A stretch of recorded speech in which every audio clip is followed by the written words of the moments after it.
सिंह लगन के जातकों की कुंडली में गुरु का गोचर दशम भाव में होने जा रहा है और गुरु के पास पंचम व अष्टम भाव का स्वामित्व है।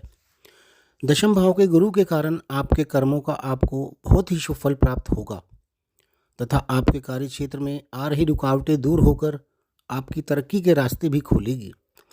मान प्रतिष्ठा व सम्मान में वृद्धि होगी। जॉब में प्रमोशन के योग बनेंगे। दशम भाव से गुरु पंचम दृष्टि दूसरे भाव पर यानी धन भाव पर डालेंगे और सप्तम दृष्टि आपके चतुर्थ भाव पर डालेंगे और नवम दृष्टि छठे भाव पर डालेंगे। यानी कि कर्म भाव से धन भाव पर दृष्टि होने से गुरु आपके कर्म क्षेत्र में अपार धन की प्राप्ति कराएंगे। आपका बैंक बैलेंस व सेविंग्स में भी वृद्धि होगी क्योंकि दूसरा भाव बैंकिंग का भी होता है। दूसरे भाव से हम वाणी व परिवार भी देखते हैं। आपके परिवार में भी किसी नए सदस्य का आगमन हो सकता है, यानी आपके परिवार में भी वृद्धि होगी। परिवार के किसी सदस्य का विवाह या संतान का जन्म हो सकता है। आपके परिवार में उत्सव का माहौल रहेगा। आपका ज़्यादातर समय मौज मस्ती व पार्टीज आदि में बीतेगा। वाणी का भाव होने के कारण वाणी में मधुरता बनी रहेगी और वाणी द्वारा भी धन आगमन के योग बनेंगे। दशम भाव से गुरु की सप्तम दृष्टि चतुर्थ भाव पर होगी। चतुर्थ भाव सारे सुखों का भाव होता है। इससे हम मकान, वाहन तथा माँ के बारे में भी विचार करते हैं।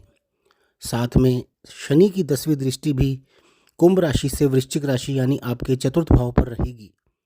अर्थात आपके चतुर्थ भाव पर पूरे गुरु के गोचर के दौरान शनि गुरु का दोहरा गोचर बना रहेगा, जो कि इस बात की पुष्टि करता है कि आपके मकान वाहन के इस बार निश्चित रूप से योग बनेंगे। इस समय में आपको निश्चित रूप से सारे सुखों की प्राप्ति होगी।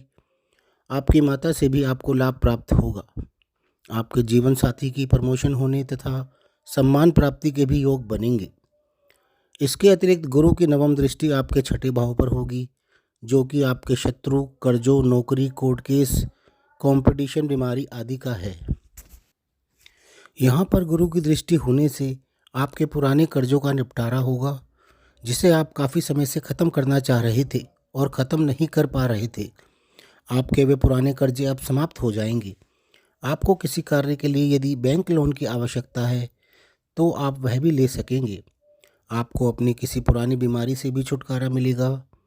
कोई इलाज जो किसी कारण से काफ़ी समय से लंबित था वह भी अब हो जाएगा।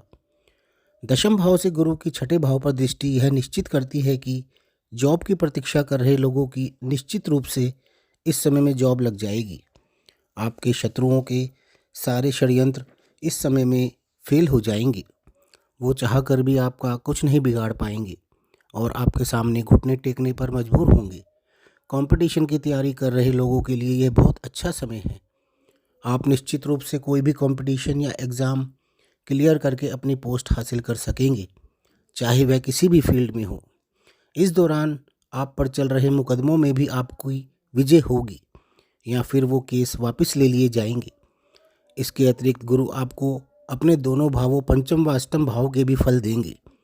पंचम भाव संतान का भाव है। संतान के इच्छुक जातकों को संतान की प्राप्ति होगी, क्योंकि त्रिकोण के स्वामी केंद्र में होकर राजयोग का निर्माण करेंगे। आपके अफेयर्स होने के भी चांसेस रहेंगे और यदि आपका अफेयर चल रहा है तो लव मैरिज के भी योग बनेंगे। आपके आपसी मनमुटाव दूर होंगे। शेयर्स में आश्चर्यजनक रूप से लाभ हो सकता है। जो स्टूडेंट्स हैं उनके बहुत ही अच्छे स्कूल या कॉलेज में जहां पर वो चाह रहे थे वहीं पर एडमिशन होने के चांसेस रहेंगे। यह भाव बुद्धि का भी है। आप इस समय में बहुत ही इम्पोर्टेंट डिसीज़न बहुत ही अच्छे तरीके से ले सकेंगे। इसके अतिरिक्त अष्टम भाव में भी गुरु की ही राशि है। यह भाव आपकी ससुराल, अचानक लाभ, रिसर्च, गुप्त कार्य, पुश्तैनी प्रॉपर्टी, इंश्योरेंस से लाभ आदि का है। अर्थात इस समय में आपको अपने ससुराल से अचानक कोई धन या प्रॉपर्टी का भी लाभ हो सकता है। रिसर्च कर रहे लोगों के लिए यह बहुत ही अच्छा समय है। इंश्योरेंस या सीक्रेट एजेंसी से जुड़े लोगों को भी इस समय में बहुत लाभ प्राप्त होगा। कुल मिलाकर सिंह लगन वाले जातकों के लिए गुरु के वृष राशि का यह गोचर बहुत ही अच्छा जाने वाला है। तो दोस्तों, आपको यह वीडियो पसंद आए तो इसे लाइक कर लें और हमारे चैनल को सब्सक्राइब कर लें। धन्यवाद।